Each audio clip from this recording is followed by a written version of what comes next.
Today is normal. There's your homework if you're playing from home. Okay, so today we are going to talk about a really fun branch of mathematics. I'm not kidding. Called statistics. Right? So my wife just took a big old course on statistics because she is getting her master's in public health. And one of the ways that you kind of make decisions and steer, kind of really make big choices that aren't really up to you, they're up to what's best for humanity or best for a group or best for kids or best for whatever, is to look at statistics. So statistics in general is data about a group of people that has been collected through a variety of means. So today we're going to talk about some of the basics of how we collect this data, how we know that it's fair and right, and data that we can trust versus data that we can't trust because it's been collected in a way that isn't necessarily fair, or people, somebody's like, ew, this is gross, taste this. What is that? When people initially have a sway, one direction or the other, if you're going to ask me about my opinions on the outdoors, and you already know that I'm a very outdoorsy person. We've talked about this in Mrs. Holland and Mr. Estes' class. Marvin? Bias, right? Statistics can have bias if you don't collect the data in a an appropriate manner. So, anyone want to read so I can stop talking? Oh, thank you very much. So, if you want to start here and then go down to the beginning of the problem. If you want to know what a bowl of soup tastes like, do you need to eat all of the soup in the bowl, or can you get a good idea that it tastes like tiny, small sample? When you conduct a survey, it is not usually possible for you to survey every person in the population. You are interested. Pause. Population. Bolded. What? So wait, population. What's population? Yes. Grant?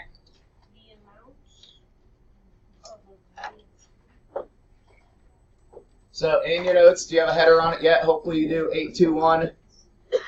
And I think this is representative samples. So, if you don't have a header, please do this. You're very close, Grant. Our first vocab word for today that we need to know, so please write this down.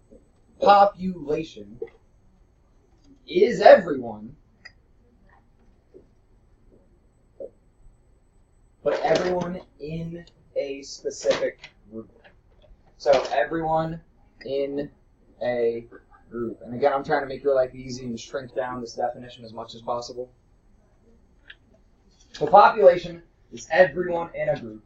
So if we're talking about that soup, the population is the entire bowl. Actually, the population is probably the entire pot. But alright, continue. Such as all female teenage shoppers or all the students at your school. It says,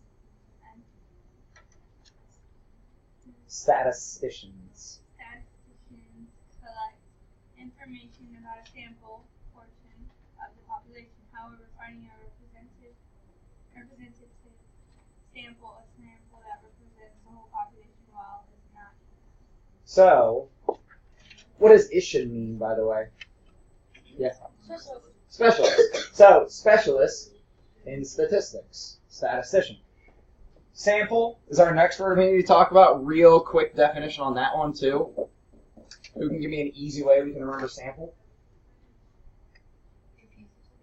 Yeah, part of the group, a piece of the group, right? So, because it's one less letter, I'm just going to say part. Part of the group. So, part of the group means part of the population. And then, and this is the most important word that we're going to talk about today, and it is kind of big to write, a representative sample.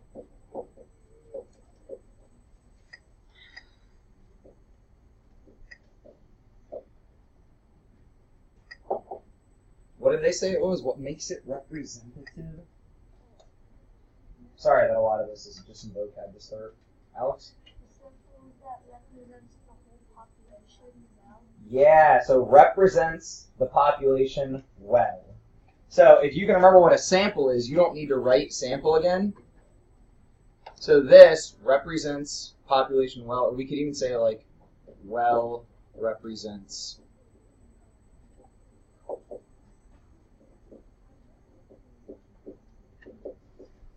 so sorry, this is gonna be another one of those times where you guys don't like things.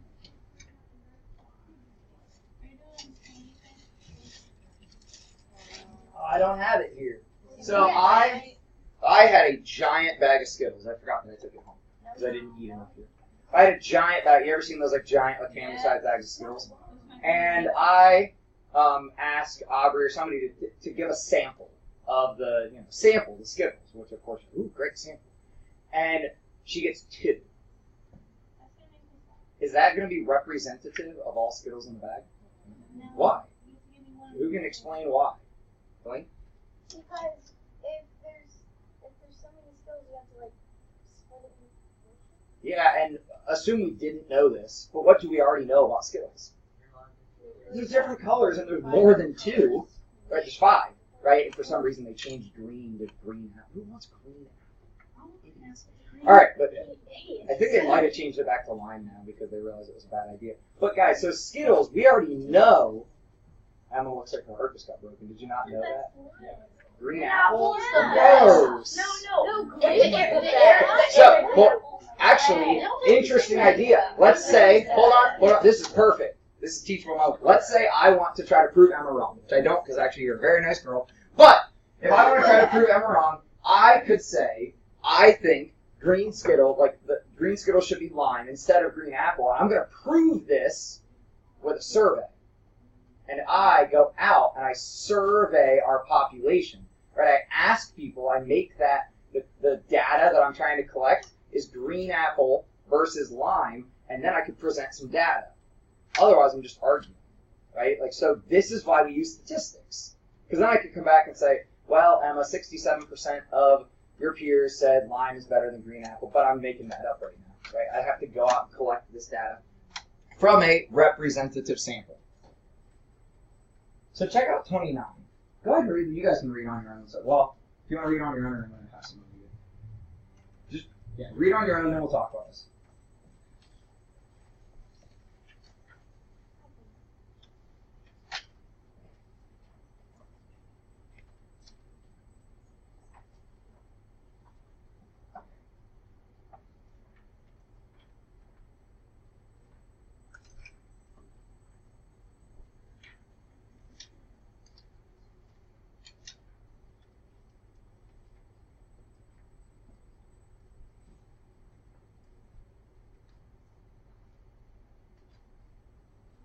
So who can tell me what we're trying to do? What is Ramen trying to do? Patrick? Trying to get a survey and like see what all people's interests are and try to make a claim about their interests. All people? All students at the school. So our population, one of the first things we need to determine is what is the population we're talking about and what's the question? We're talking about interests in students at his school. So he has defined his population as students at his school. So go ahead and just write like pop or something with a colon. Can I please have Students at school. Sanjay into the office, Oh, please? I Sanjay? have to take attendance. Sorry. So go ahead and chat with your partner or people close by you. Process through ABC. And we'll chat about those as soon as I get attendance.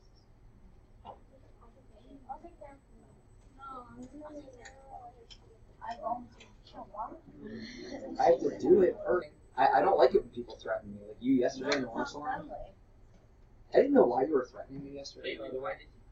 Because I was going to take her seat, but I didn't realize that I was walking towards her seat. I don't care about the lunch, like how it tastes. I just want a seat, and I get so sad when all the seats are stolen. And for the record, you know you shouldn't threaten teachers. Just for the record. Everyone. That's It's not good. That's it. Thank you. It's not good. All right.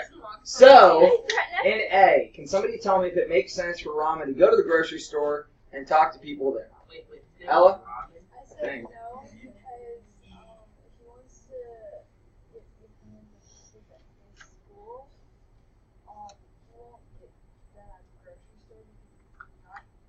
Now, I go to Kroger, and I swear there are students, like high school students, that work at Kroger.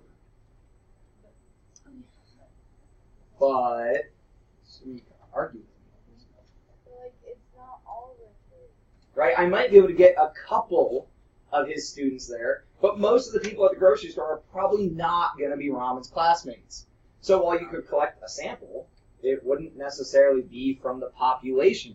So this is essentially the wrong population. And we can abbreviate population with just pop. Pretty easy to use. If he wants to generalize the opinions of everybody at his school, so student body, by the way, when we're talking about a school's population, you can call it the student body. Would it make sense to talk to your friend group, like your lunch table? Alex is shaking his head no. Why? Because that would be like the views of the student group, it would be like everyone. Yeah, so what if my survey question is, should I be class president? And I ask my lunch table of my best friends. And that is bias. So this is the correct way to get a sample from the population. Like, it's the right population, but it's biased. So that is a biased sample, right population. Wrong way to do it. Patrick, you going to talk about C? Yeah, it's not biased because you're not talking to your friends, and it's the right population because you're talking to people at school where all the kids are there. Okay, so do you think that's good then? Yeah, because if you're asking every 1/3 of a person, Have you asked one Every third. So Alright, 1, 2, 3, I ask you. 1, 2, 3, I ask you. okay. If you ask them, it's not biased. And like I said before, it's the right population. Yeah. This is actually what we call a systematic sample.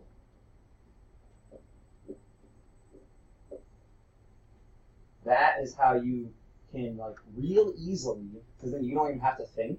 So say you wanted to ask Phoenix students a question like this. Like, should there be chocolate cake in the lunchroom? And you go to the lunch line, you start, and you say, hey, should there be chocolate cake in the lunchroom? Okay, sweet. 1, 2, should there be chocolate cake in the lunchroom? 1, 2. And you just keep skipping a couple people and asking every third person. All right, questions about this? This is the most fair way to get, well, out of those options. All right, so now we're going to start to define some of the other ways, and then we'll actually define what systematic is. So, let's say we want to, what's this question again? For example, if you want to represent all students in your school, but you do a survey of all students at school 30 minutes after the last class ended.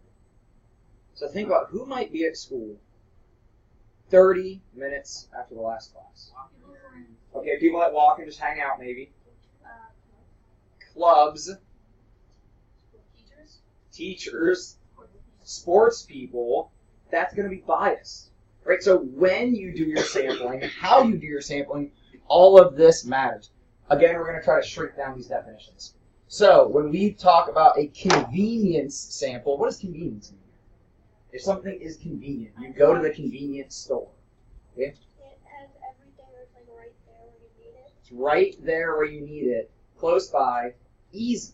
Right? Convenient is easy. So a convenience sample, I'm only going to ask you to write the whole thing once probably, so please write this out in your notes. A convenience sample, and you don't even have to say, well, label this above like sampling, something like that. Convenience is close, easy, a lot of times biased. Close, easy. What else could we say? Well, I would, yes, but anything else that convenience might be? Yeah, like if you, that's actually a really good point. Cheap, because if you were hired by a company to collect data, if you travel all over the place, you're going to get more appropriate data, but it's going to be expensive and it's going to take time. Convenience is also fast.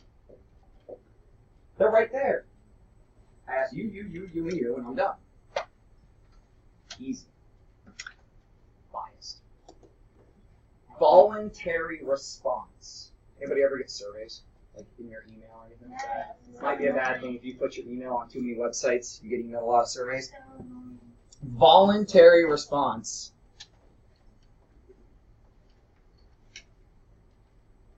is where you send it out and you just get back what you get back.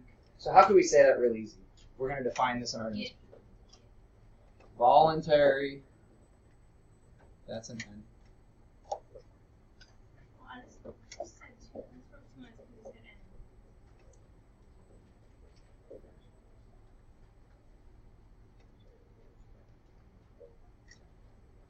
I don't know what we call it when we like send out to lots of people, like just all over. Like, yeah, mass distribute. So in a voluntary response, we mass distribute. We just send to like a ton of people.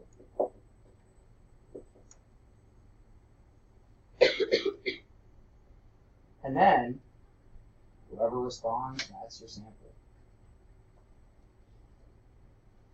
And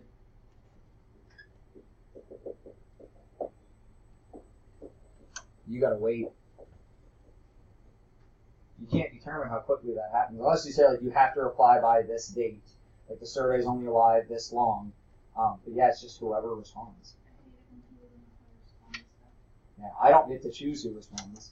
I don't get to send it out and say, okay, every third email reply back. That wouldn't make sense.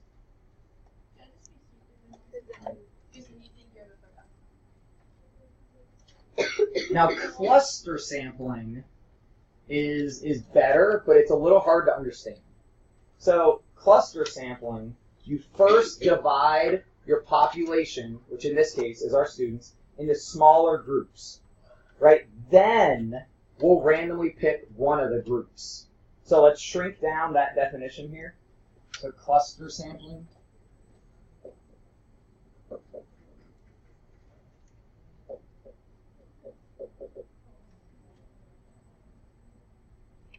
So, do we have any clusters already made at Phoenix? Like nice, easy, we could just grab a group and it's like a random group of kids? Well, but that's going to be biased because that's a club, right? They are a group for a specific reason. Francesca? Yeah, still biased though, because you guys chose it. Delaney? Letter group? Letter group. That'd be a small, nice, like 5 or 6 kids. Yeah, classes, but still like math, that's kind of biased because I put you guys together based off the scores. What about foundations? What about advisory groupings? What about extensions classrooms? Those are all random, preset, distributed groups. So we first break groups or break population into groups. But can I say, oh, I'm going to do this and I'm going to survey my foundations class? That's biased on me choosing. We break population into groups, and then we randomly choose a group.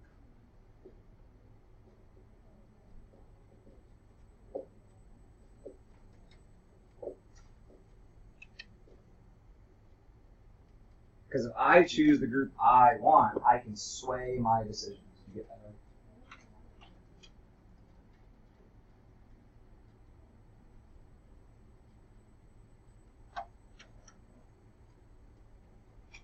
Now, although cluster sampling is a better method, you can still get biases in there.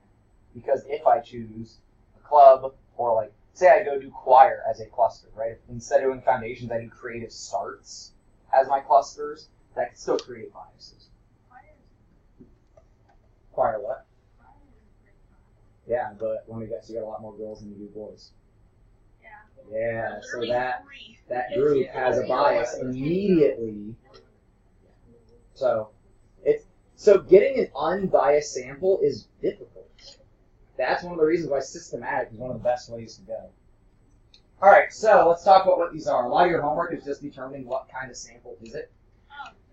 So if you call every 100th name in a phone book, which like I wouldn't count, I would like the top of this line, top of that line, top of that, I don't know, something like that. I mean, well, and some of you guys were like phone book. I I know what that is. So, oh, sorry, I'm ahead of myself. We are describing the population here, not the type of sampling. So, if we do that, who might miss out? Who might I not talk to? Marvin? People that don't have a phone number in the phone book, right? Like, I have a phone. My phone number's not in the phone book because I don't have a landline. You're not going to talk to the 99%. Okay, yeah, or really rich people that don't have their numbers listed or things like that. So people with phones and listed numbers, right? You got to be careful and think about who might we miss, who might get actually asked. So think about these with your partners. I'll give you a couple minutes to decide what your population is. Let's do one more together.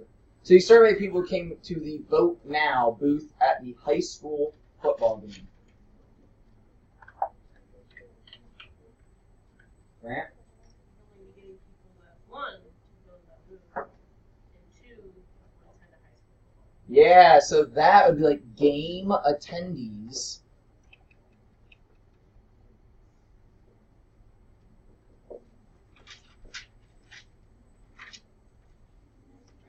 At the booth.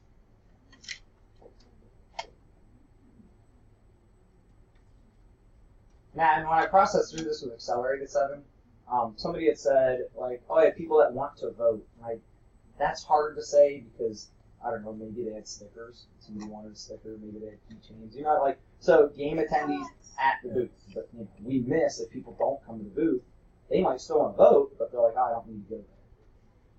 All right, so process through the other 5 with your partner.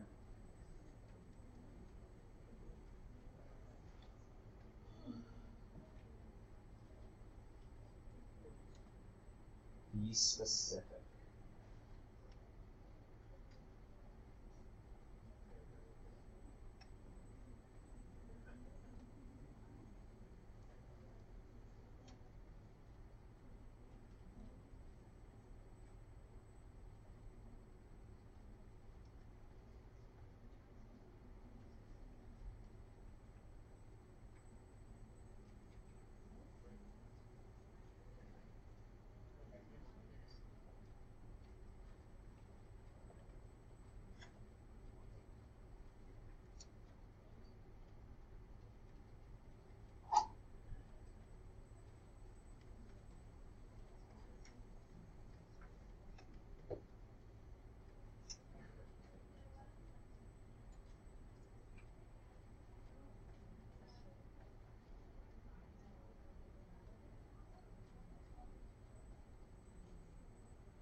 I'm going to start going over a couple of these in case you guys missed any of the details. Who can talk about the third one? Allie? Yeah, but so what's the population that they got from asking like that? Yeah, so students, right? Only students got asked, and people that liked football or at least went to the football. So our population is just students at the game. It's if I wasn't in the marching band, I probably maybe wouldn't have gone to the football game. You might miss out on those people that don't enjoy football. Although marching band taught me how to enjoy football. Marching, I was in band. Played drums. I'm playing drums at the talent show, by the way, if that's any incentive to come out and see it. Haphazardly. What does haphazardly mean? Yeah, not really frantic. But, yeah, I don't care. Okay, you, come here, I got a question. You, come here. You, I like your hat. Come here, I got a question. You're just totally, you don't care. You're just choosing random people. Haphazardly survey students during the morning break. Okay, but who are you going to get? What's your population?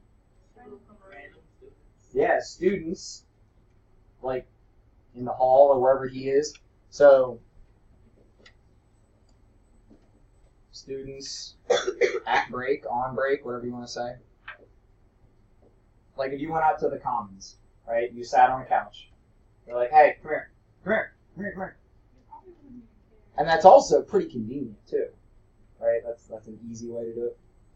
Text responses to an online Insta poll. They're not instant.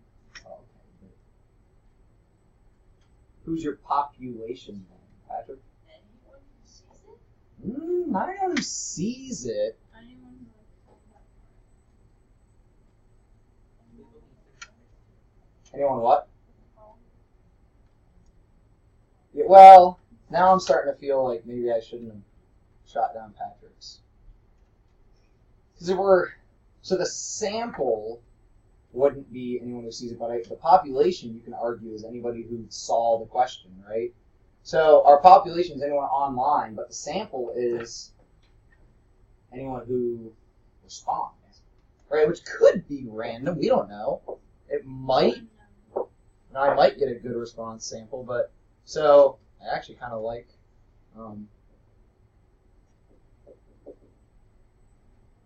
Anyone online and sees it.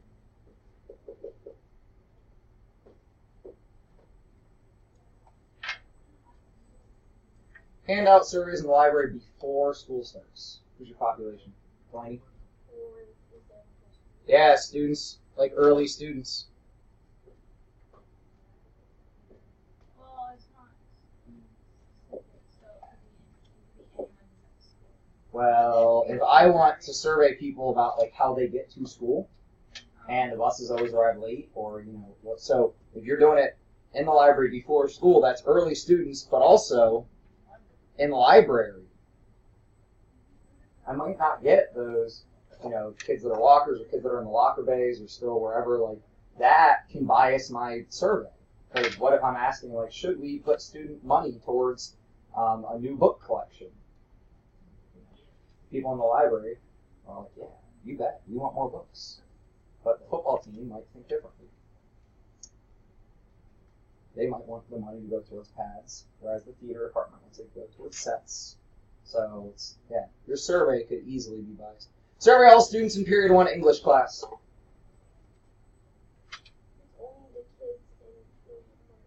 Yeah, students, but only in that period 1 English class. I think most of you guys got the hang of this. So, study at the University of Iowa, and when they cite things like this is totally true. Okay, because I know some of you guys are talking about video game violence and persuasive essays or things like that. I'm going to move you because I keep it too close. So 2008, 10 years ago, but still pretty recent. Wanted to ask, are children who play violent games more aggressive? Right, this has been a hot topic for a while. So children's ages 9 to 12 were studied to determine how much they played violent video games. Peers and teachers were asked how much these students hit, kicked, and got into fights with other kids. So can we legitimately conclude from this study that teens who play violent video games are more aggressive? What do you think? Talk with your partners for a second. Because when your idea is just in your head, it can sound awesome, but then you got to discuss it with somebody. Well, you can turn to somebody else if you need. You can see what Audrey thinks. This is Marvin's partner right here.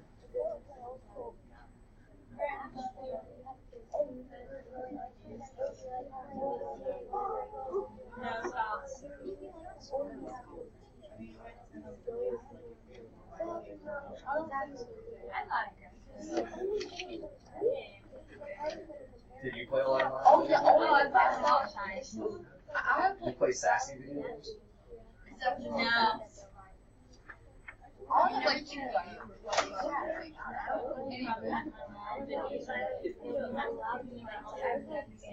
Yo, you are such a rebel.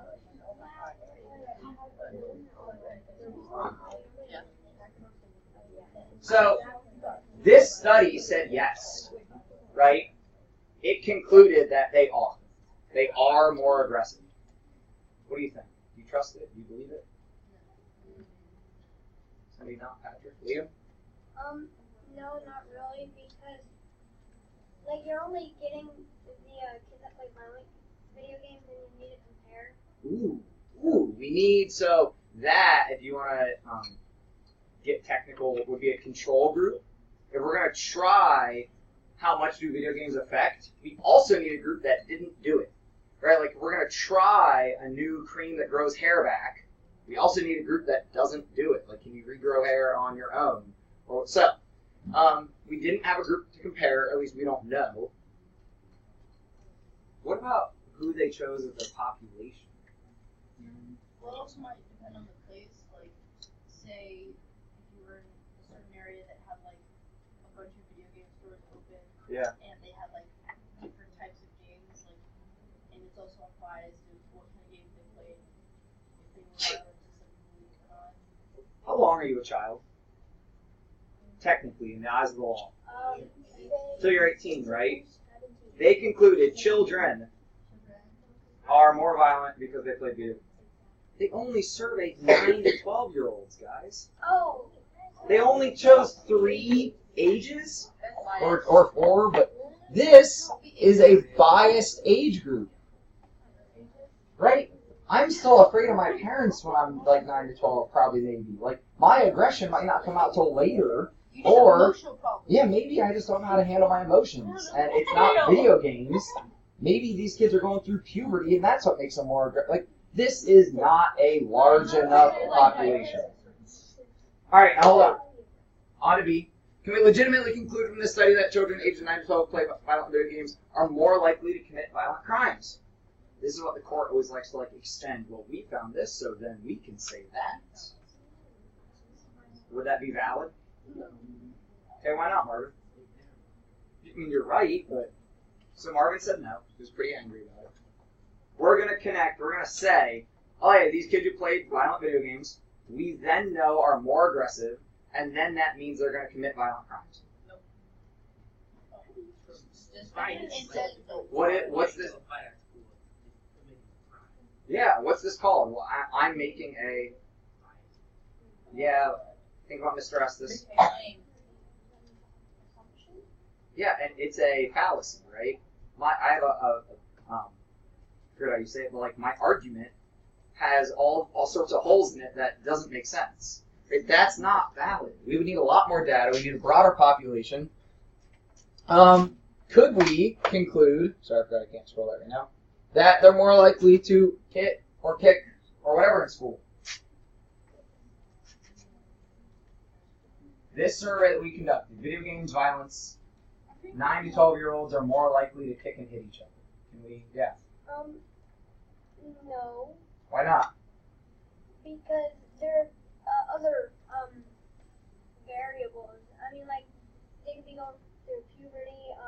They may have divorced parents, the stress of all the schoolwork. Yeah, and did we compare any other ages? No. No, we have no other data. So we're going to say, oh yeah, we surveyed 9 to 12-year-olds, and we're going to say that age group is more likely to be violent. Compared to what exactly? Like, you can't just survey a group and say something about that group. Like, compared to other groups that you didn't survey. Totally biased.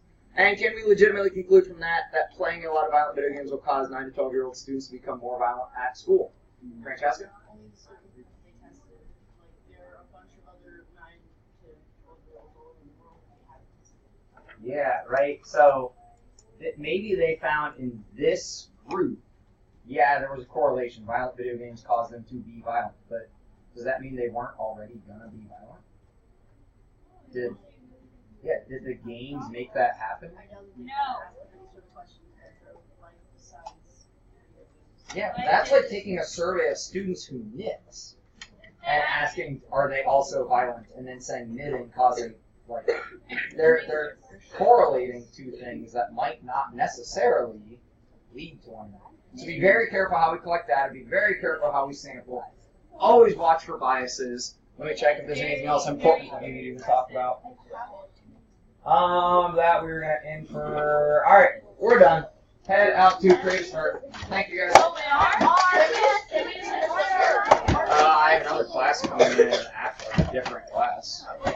So I'd rather you guys take it away. Yeah, Creative Start.